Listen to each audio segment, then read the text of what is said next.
Hello. So it's been a while since I made a video. Um, I decided to pick up, to order a copy of this book, Too Much and Never Enough. It's about the Trump family, written by Donald Trump's niece. Um, Basically describing their narcissistic family and how Donald Trump came to be the type of person that he is. Um, and I'm not one of these people that has like a vitriolic hatred of Donald Trump. I'm not. But I'm not one of his diehard supporters either. Like in this coming election, I've typically in the past been a Democrat. I heard my son just coughing in the background. I may actually have to vote Republican this time because I feel like the Democrats have just gone off the rails in this last year, and even since the last election, the Democratic Party has just gone insane. So I may actually end up voting for Trump again. I'm not really a big fan of him, but I don't have this like seething hatred for him either. I think there are a lot of people out there that really don't care who they vote for as long as it's not Trump. Apparently there's this new movement out there called Settle for Biden. I think what a lot of people are doing. Um I do think though that he is a classic narcissist, Donald Trump. I mean, he's not, I don't know, I don't think he's really the Hitler figure that people paint him as. I think he's more of just a buffoon than anything, but this and I know there are people in this community that sort of like bow to him as some sort of god. And I you know, I saw a video a while back that and a viewer of this particular channel suggested that maybe Trump was the black sheep of the family, and this person agreed with him that he thinks, oh, revelation, Trump was the black sheep of his family. I'm just sitting there watching this video, I'm like, no way. That is a classic golden child. And I knew nothing about the Trump family. That all I knew was Trump and his personality, and that he had a brother that died of alcoholism. So I said, now I'll tell you right now, he's the golden child, and his dead brother was the black sheep. I will tell you that right now. And I was right. And I don't think his niece, I'm sure there's people out there that would be like, oh, his niece is making the whole thing up. No. You cannot get this perfect of a narcissistic dynamic if you're just making it up. And there's too many details in here, direct quotes. It's just, no, this is real. And I do think his niece, there is a bit of bias in here. I think her politics, she's very left-leaning, so some of her comments on things going on in society are kind of through that a bit of a leftist lens. So, and she does give Donald some underhanded digs that seem a little petty, but regarding the family dynamic, you cannot get any more of a textbook example of a narcissistic upbringing where there's a golden child and a black sheep. And I think the rest of his family, she said that they would never admit this, but the father didn't really give a shit about them either. The only one that really mattered was Donald, because he was the one that propped up the father's ego the most and could sort of do the father's bidding once he got old. And she describes her grandfather, Fred Trump, the patriarch of the family, as a high-functioning sociopath, and it definitely sounds like he was. And Donald's mother was more of an enabler type, had a lot of physical ailments and a lot of mental health issues. She was kind of faded into the background, was kind of an enabler, and turned on her granddaughter in the end, it's kind of like, I think his mom was sick too, because she appeared to have a really good relationship with Mary, her granddaughter that wrote the book, and then in the end just shut her out of the will and like totally turned on her, went cold. So she might not have been as overtly narcissistic, but she sounds like a sociopath as well. But there's just some passages from the book that I actually I highlighted a lot. But there's this one paragraph It says, it's difficult to understand what goes on in any family, perhaps hardest of all for the people in it. Regardless of how a parent treats a child, it's almost impossible for that child to believe that parent means them any harm. It was easier for Freddie to think that his father had his son's best interest at heart and that he, Freddie, was the problem. In other words, protecting his love for his father was more important than protecting himself from his father's abuse. Donald would have taken his father's treatment of his brother at face value. Dad's not trying to hurt Freddie, he's only trying to teach us how to be real men, and Freddie's failing. Abuse can be quiet and insidious just as often as, or even more often than, it's loud and violent. As far as I know, my grandfather wasn't a physically violent man, or even a particularly angry one. He didn't have to be. He expected to get what he wanted, and almost always did. It wasn't his inability to fix his oldest son that infuriated him. It was the fact that Freddie simply wasn't what he wanted him to be. Fred dismantled his oldest son by devaluing and degrading every aspect of his personality and his natural abilities, until all that was left was self-recrimination and a desperate need to please a man who had no use for him. The only reason Donald escaped the same fate is that his personality served his father's purpose. See, a lot of times, what she's describing here, the devaluing and degrading every aspect of his personality, how many times have I said that in my videos, that I feel exactly what was done to me, that it wasn't just any trait that my mother didn't like, it was my entire personality that was degraded and devalued. And Donald seemed to have been chosen as the golden child because his father saw personality traits in him early on that he could exploit to his advantage. That's what sociopaths do. They co-opt others and use them toward their own ends, ruthlessly and efficiently, with no tolerance for dissent or resistance.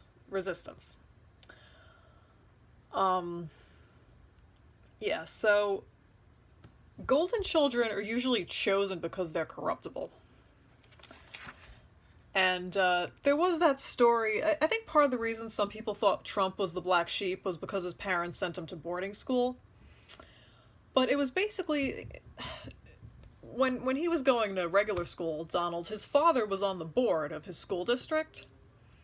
And there was complaint after complaint about Donald from teachers and students, and he was just like a terror of a child. And the father finally agreed to send him away because he just got tired of hearing it. Not because he necessarily thought Donald was bad or believed what people are saying about him. He just got sick of others complaining. So he finally agreed to send him away. And his mother wanted him sent away too, because his mother couldn't stand him when he was a kid living there. And for his so Donald goes away to this boarding school, this military school, and he graduates and gets a sports car for his graduation. His brother Fred got luggage. So right there, that's a perfect example of the inequity between the two. Luggage, that's great. It's like, okay, go away.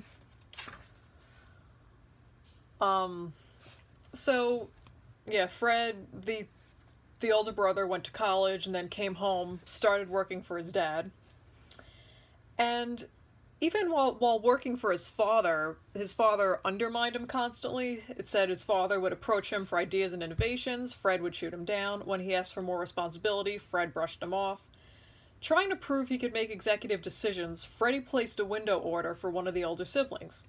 When Fred found out, he was furious. "You should have slapped a goddamn coat of paint on them instead of wasting my money," he shouted while the employees looked on. "Donald is worth 10 of you. He never would have done anything so stupid." So, right there, he's humiliating his son in front of employees, which, he's already, undermining his son's authority. Because if his son was supposed to be their boss one day, it's like he's undermining his authority before he even had it. And saying Donald is worth 10 of you, he never would have done anything so stupid. So not only is that a clear example of the golden child's black sheep inequity, but it said here too that Donald was still in high school at the time. So he's comparing him negatively to something that doesn't even exist. It's not like he's working with Donald and Donald was a better employee. He's comparing him to a kid that's still in high school at the time. He never would have done that. So it's like he's comparing him to a standard that's not real, which is a lot of times what narcs do.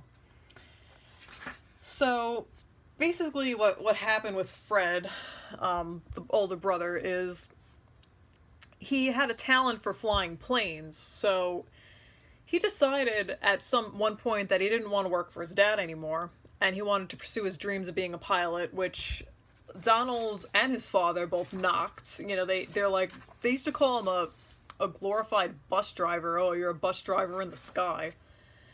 And this really got to Fred. Like, I think, so he moved away to become a pilot. I think he moved to Massachusetts or something. But he's still, it's the kind of thing where, like, I read that part in the book. I was like, great. I hope he pursues his pilot career, moves away, never looks back. I was hoping that for him, you know, but he was still so desperate for his dad's approval that he just self-sabotaged his entire career as a pilot, his marriage, his just chronic alcoholism. He actually, things I read here about him, he sounds a lot like my dad. You know, as you know, my dad's an alcoholic. I've talked about that in my videos. Just very, like, just self-destructive.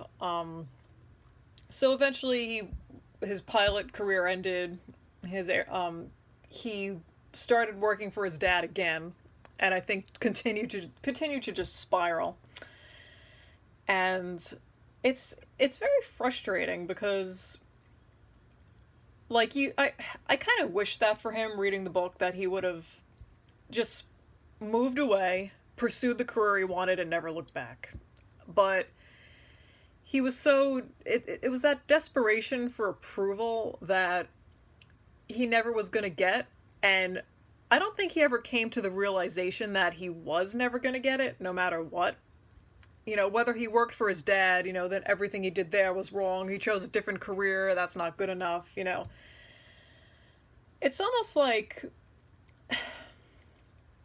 you know, knowing what I know about narc abuse, and with the help that the internet has given me, it's like you almost wish that, you wonder if that information was available back then, how many people could have been helped. And it was just very frustrating to read about this guy just destroying himself and putting himself in an early grave. He died at 42. And it just, like, infuriates me to see, you know, this book is everywhere. It's on YouTube videos, people interviewing Mary Trump, Donald's niece who wrote it. And there's people, of course, writing nasty comments. Oh, she's just bitter because she didn't get enough money in the will. It's like, no, she was written out of the will. The father's entire line was written out of the will. To the point where one of their sons, I think, had cerebral palsy, and they terminated the insurance when they didn't have to. It just really just nasty. Terminated his medical insurance.